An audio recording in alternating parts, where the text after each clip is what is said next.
sun rises in Ulan-Ude, the third Russian leg of the Mazda Route3 adventure begins. If you're of a nervous disposition and you're planning a driving holiday in Russia, I have 3 tips for you. Number 1, don't drive in Russia. Number 2, if you have to get about, take the train. And finally, number 3, do not drive in Russia. It's not that the Russians are particularly bad drivers. In fact, many of them are really talented. It's just, when it comes to overtaking, let's just say they're optimistic. There he goes. Had a good look at the car. Yeah, he's going for it. Look at this. Look how close this is. Oh, you have to admire their bravery. That's a real Russian man. Other things to contend with when you're driving in Russia are cows, horses, sheep, goats. I kid you not. They're just always on the road. For the first time in 4,500 kilometres, we're in a traffic jam. We've got a spectacular view of the Trans-Siberian Railway behind, and Russia knows how to do trains. I've just counted, wait for this, 72 carriages being pulled by 2 engines. That's enormous!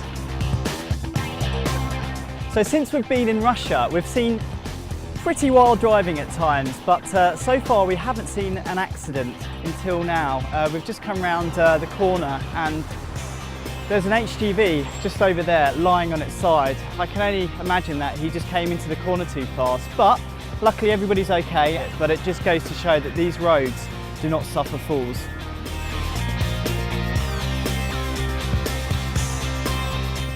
That over there is Lake Baikal.